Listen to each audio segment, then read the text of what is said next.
बाबा कहते हैं, मीठे बच्चे, तुमने जीते जी बेहद के बाप की गोद ली है। उनकी संतान बने हो तो श्रीमत पर जरूर चलना है।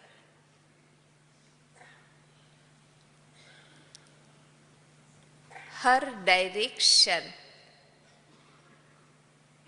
अमल में लाना है।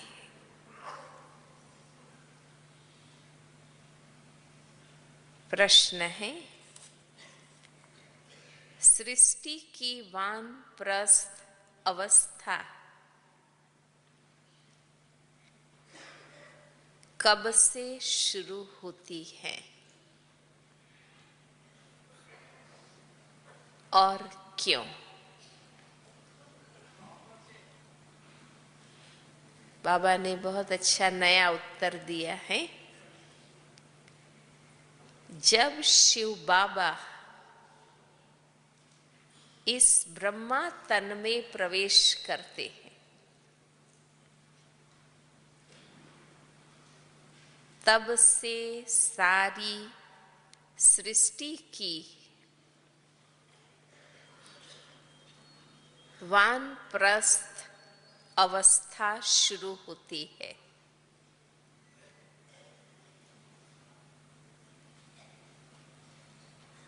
क्योंकि बाबा सबको वापिस ले जाने के लिए आए हैं।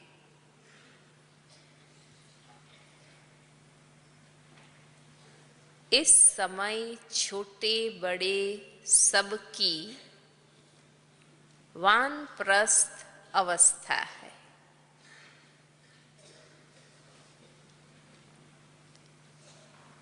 सबको मीठे घर मुक्ति धाम वापस जाना है।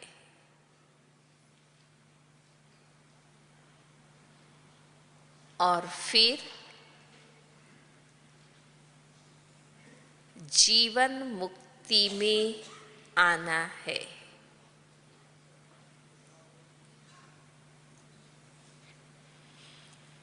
वैसे भी बाप जब इस ब्रह्मा तन में प्रवेश करते हैं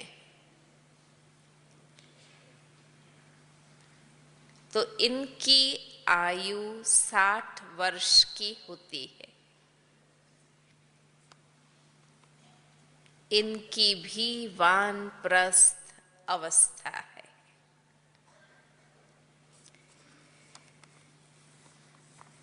गीत है, मुरली के सार अनुसार बताइए कौन सा गीत हो सकता है। जीते जी बाबा के बनने की बात है। मरना तेरी गली में, जीना तेरी गली में। सिर्फ मरना नहीं है, जीना भी है। ओम शांति। ये किसकी गली में आकर मरना होता है? मनुष्य चाहते हैं कि हम मुक्ति धाम में जाएं। परम पिता परमात्मा शिव बाबा की विजय माला में पिरो जाएं। बच्चे जानते हैं, जो भी मनुष्य मात्र की आत्माएं हैं, वे बाप के गले का हार जरूर है। जैसे लौकिक बाप की रचना लौकिक बाप के गले का हार है। बच्चे बाप को, बाप बच्चे को याद करते हैं। वैसे वास्तव में जो भी आत्माएं हैं, वे सब याद करती हैं परम पिता परमात्मा को। वह है हद का बाप और ये है बेहद का बाप। हरेक मनुष्य चाहते हैं हम मुक्ति प्राप्त करें, क्योंकि निराकार के गले का हार अर्थात मुक्ति और विष्णु के गले का हार अर्थात जीवन मुक्ति। बाबा मुक्ति और जीवन मुक्ति देते हैं। बेहद के बाप के बच्चे बनेंगे तो उनके गले का हार होंगे। लौकिक माँ बाप के गले का हार है बच्चे। वे खुद माँ बाप भी किसके बच्चे होते हैं। गाते हैं तुम मात पिता। हरेक मनुष्य गाता है परमात्मा के लिए तुम मात पिता। जब हम तुम्हारे गले का हार बनेंगे तब हम सदा सुखी होंगे। गीत में ना तुम्हारी कृपा से सुख घनेरे मिले। तो आज बाबा इस अर्थ में वो बात बता रहे हैं कि जब हम तुम्हारे गले का हार बनेंगे तब हम सदा सुखी होंगे। बेहद के बाप को याद करते हैं, परंतु उनके गले का हार कैसे बनेंगे वो आश रहती है। सो तो जब त्रिमूर्ति शिव बाबा आए, आकर तीनों को रचे, ब्रह्मा विष्णु शंकर को, तब ब्रह्मा द्वारा बेहद बाप के गले का हार बन सके। प्रैक्टिकल में बच्चा बनने के लिए वो तो तब हो सकता है जब बाबा आए और ब्रह्मा द्वारा अपना बनाए। पहले लौकिक माँ बाप के गले का हार है, उनसे जीते जी मरकर पारलौकिक बाप का बने तब वर्षा मिले। जैसे कोई शाहूकार गरीब के बच्चे को एडॉप्ट करते हैं तो आकर साहूकार की गोद लेते हैं जीते जी। वह गरीब भी जीते तो है ना, भले शाहूकार माँ बाप की गोद ली, लेकिन गरीब माँ बाप भी तो होते ही हैं, तो उसे दोनों याद रहते हैं। तुमको भी लौकिक और पारलौकिक दोनों संबंध याद है। ऐसे नहीं कि मुझे पता ही नहीं है लौकिक माँ बाप कौन है, नहीं। जीते जी मरना माना आसक्ति खत्म करना, बाकी याद तो दोनों रहते हैं और दोनों से मिलन होता है। तुमने पारलौकिक माँ बाप की गोद ली है, उनसे सुख घनेरे पाने के लिए। वह हुई हद की गोद, ये है बेहद की गोद। जीते जी गोद ली है। जानते हो इनकी गोद लेने से हम देवी देवता कुल में सुख घनेरे पाएंगे। क्यों जीते जी मरे, क्यों बाबा की गोद ली? पता है कि उनसे सुख घनेरे मिलेंगे। तो जिस मात पिता की संतान बने हो, उनको जरूर याद करना पड़े। श्रीमत तो गाई हुई है ना, अब तुम प्रैक्टिकल उनकी मत पर चल रहे हो। भगवान की श्रेष्ठ मत गाई हुई है गीता शास्त्र के रूप में, पर अब हम प्रैक्टिकल उस पर चल रहे हैं। ऐसे भी नहीं झट से सब एडॉप्ट हो जाते हैं। भले जानते हैं, समझते हैं कि भगवान सत्य है, सुख देने वाला है, उनकी श्रीमत ही सही है, पर फिर भी नंबरवार एडॉप्ट हो जाते हैं। नहीं, आहिस्ते आहिस्ते बनते हैं।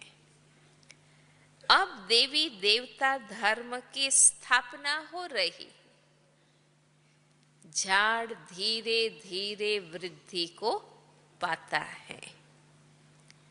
क्रिश्चियन का भी पहले क्राइस्ट आता है, फिर 10, 20, 50 ऐसे बढ़ते जाते हैं। यह झाड़ यहां सामने बढ़ता जाता है, क्राइस्ट चला जाता है, फिर भी आकर अंत में शामिल होता है। क्रिश्चियन धर्म की स्थापना के लिए निमित्त बना। बाबा कहते हैं फिर वो ही पालना करने के लिए भी निमित्त बनते हैं, माना अंत में उसी धर्म में शामिल हो जाते हैं। ये तो बेहद का बाप है। बहुतों को शिव बाबा के गले का हार बनना पड़ेगा। धीरे धीरे धीरे करके कितनी वृद्धि हो गई, तब फिर विष्णु के गले का हार बनेंगे। शिव बाबा तो है निराकार, गले का हार बनने की विधि क्या है? ब्रह्मा द्वारा मुख वंशावली रचते हैं। त्रिमूर्ति शिव का भी अर्थ है, बाकी त्रिमूर्ति ब्रह्मा का अर्थ नहीं निकलता है ना। त्रिमूर्ति शिव बाबा ने ब्रह्मा तन में प्रवेश किया तो ब्रह्मा को त्रिमूर्ति दिखा दिया। वास्तव में त्रिमूर्ति शिव का अर्थ है। बाबा करेक्शन भी करते रहते हैं। गोले के नीचे लिखना है स्वदर्शन चक्र। उस गवर्नमेंट का चरखा लगा हुआ है। वैसे अशोक चक्र राष्ट्रीय प्रतीक में है, तो यहाँ स्वदर्शन चक्र है। दिन प्रतिदिन करेक्शन होती रहती है। बाबा ने समझाया है, हमेशा त्रिमूर्ति शिव जयंती कहना है। शिव बाबा ब्रह्मा द्वारा वर्षा देते हैं। शिव बाबा है तो वर्षा भी साथ में जरूर चाहिए। बाबा माना वर्षा, शिव बाबा माना उनसे हमें कुछ चाहिए, तो ये विष्णु है वर्षा। शंकर द्वारा फिर विनाश गाया हुआ, इसलिए त्रिमूर्ति का चित्र है मुख्य। त्रिमूर्ति चित्र चला आया है। वहां भी तुम राज्य करते हो तो तख्त के पिछाड़ी विष्णु का चित्र रहता है। सतयुग में भी ये चित्र रहेगा। ये जैसे कि कोट ऑफ आर्म्स है। जो दैवी राज्य स्थापन होगा उनका राष्ट्रीय वैश्विक प्रतीक यही रहेगा, विष्णु का चित्र। इसका अर्थ मनुष्य नहीं जानते। बाबा ने तुम बच्चों को समझाया है। यह ज्ञान अभी तुमको मिलता है। देवताओं के पास ये ज्ञान नहीं। तीसरा नेत्र तुम ब्राह्मणों का खुलता है। बाबा कितना सहज समझाते हैं। समझाकर हर बात की समझ बाबा ने हम बच्चों को दे दी है। अब बाबा क्या चाहते हैं? बाबा कितना सहज समझाते हैं। मन मना भव। समझ कर बुद्धि बाबा में लगा देनी है ना। बाबा इतना क्यों समझाते हैं? ताकि हर तरफ से बुद्धि हटाकर एक बाबा में बुद्धि हम लगा दें। बाप और वर्षे को याद करो। ब्रह्मा मुख वंशावली हो ना। तुम ज्ञान गंगाएं भी ठहरे। ब्रह्मा के बच्चे ब्रह्मा बाप समान नॉलेजफुल, ज्ञान सागर बाबा के बच्चे ज्ञान गंगाएं। तुम हो ज्ञान सागर द्वारा ब्रह्मा मुख कमल से निकली हुई मुख वंशावली। ज्ञान कुमार, ज्ञान कुमारियां। ब्रह्मा कुमार कुमारियां माना ज्ञान कुमार, ज्ञान कुमारियां। समझ से, ज्ञान से बाबा के बच्चे बने। तो तुम हो ज्ञान सागर के बच्चे। वास्तव में सच्चा तीर्थ तो ये है। आत्माओं और परमात्मा का ये है सच्चा संगम। ज्ञान सागर और ज्ञान गंगाएं। वो जो त्रिवेणी संगम गाया है वो तो नदियों का संगम है। ये है ज्ञान सागर और ज्ञान गंगाएं। ये बड़ी गुप्त समझने की बातें हैं। मोटी बुद्धि वाले ये नहीं समझ सकेंगे। उन्हों के लिए फिर सहज युक्ति है। ज्ञान के महीन अनेक राज है। अगर इतनी गहराई समझ में नहीं आती है तो बाबा कहते हैं पुरुषार्थ की सहज युक्ति है। शिव बाबा और वर्षे को याद करो इन द्वारा। ये है मुख्य बात, इन द्वारा। शिव बाबा को ब्रह्मा तन में याद कर और ब्रह्मा तन द्वारा वर्षा मिलता है। तो ब्रह्मा द्वारा शिव बाबा से कनेक्ट होना है। ये बुद्धि में होने से खुशी का पारा चढ़ेगा।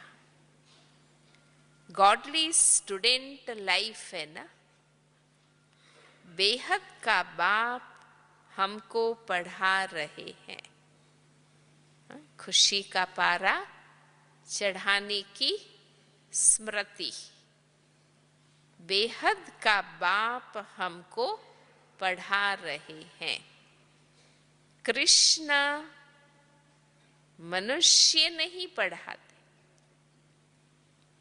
हाँ? भक्ति में तो भगवत गीता माना कृष्ण बताए, बाबा कहते कृष्ण मनुष्य, दैवी गुणों वाला मनुष्य, वो नहीं पढ़ाते। ज्ञान सागर कृष्ण को नहीं कहा जाता। कृष्ण त्रिकालदर्शी नहीं था।